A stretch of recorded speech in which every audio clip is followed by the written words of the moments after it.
AP ముఖ్యమంత్రి జగన్మోహన్ రెడ్డి వ్యవహారంపై ప్రజలు ఆగ్రహంగా ఉన్నారు. వరదలతో విజయవాడ నగరం అల్లాడుతుంటే ప్రస్తుత పులివెందుల ఎమ్మెల్యే ప్రతిపక్ష నేత వైఎస్ జగన్ బాధితులను పరామర్శించడానికి వచ్చారు. ప్రభుత్వాన్ని విమర్శించి వెళ్లారు. ఆ తర్వాత మాయమైపోయారు.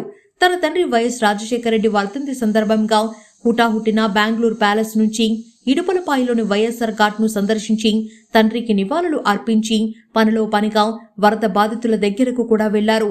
వైసీపీ అధికారంలో ఉన్నప్పుడే రాష్ట్రంలో తనకు తన పార్టీకి వ్యతిరేకంగా ఏదైనా సంఘటన జరిగితే దానికి పూర్తి బాధ్యత బాబుదే అంటూ నెపం మొత్తం చంద్రబాబు మీద నెట్టి చేతులు దులుపుకునేవారు జగన్.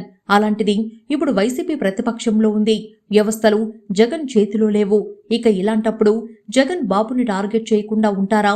ప్రకృతి సృష్టించిన విపత్తును ఇది మానవ తప్పిదమని, ముఖ్యంగా ముఖ్యమంత్రి చంద్రబాబు నిర్లక్ష్యం వలన ఏర్పడిన జల విలయమిది అంటూ జగన్ తన చేతిలో పెట్టిన స్క్రిప్ట్ కి న్యాయం చేసి వెళ్లిపోయారు.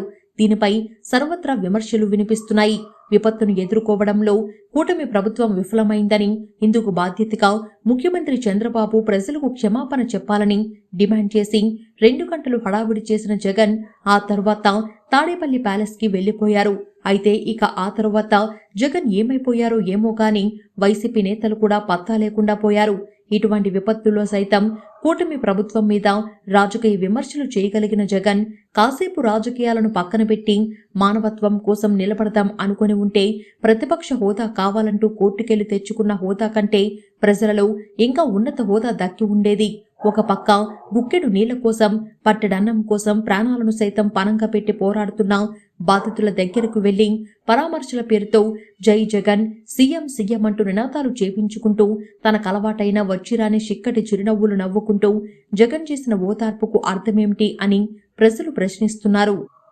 పరామర్శకు వెళ్లినప్పుడు తనతో పాటు ఆ బాధిత కుటుంబాలకు అవసరమైన నిత్యావసర వస్తువులను, ఆహార పొట్లాలను తనతో పాటు తీసుకెళ్లి ఆ కుటుంబాలకు అండగా నిలబడి ఆ తర్వాత ప్రభుత్వం మీద విమర్శలు చేసిన జగన్ మీద ఈ స్థాయి వ్యతిరేకత రాకపోయి ఉండేది. అలా కాకుండా మెరుపుతీగ మాదిరి జగన్ ఇలా వచ్చి అలా మాయమైపోయారు. బాబు ఇల్లు కాపాడుకునేందుకే వరద సృష్టించారని కాసేపు, బుడమేరు గేట్లు వలనే వరద ఉధృతి పెరిగిందంటూ కాసేపు, బాబు నిర్లక్ష్యం ఫలితమే విజయవాడకి ఈ విపత్తు, రీటైనింగ్ వాల్ నిర్మాణం పూర్తి చేయడం వలనే వరద తీవ్రత తగ్గిందని కాసేపు, ఇలా పొంతనలేని ఆరోపణలతో ప్రభుత్వంపై జగన్ చేసిన విమర్శలు తిరిగి తిరిగి వైసీపీ మెడకు చుట్టుకుంటున్నాయి.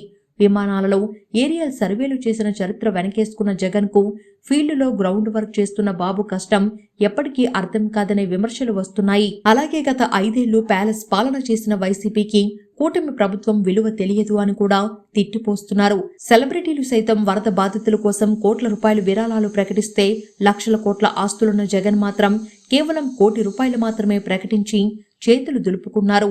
ఇలా అయితే రానున్న ఎన్నికల్లో వైసీపీ ఇప్పుడున్న 11 సీట్లను నిలబెట్టుకోవడం కూడా కష్టమనే టాక్ నడుస్తుంది.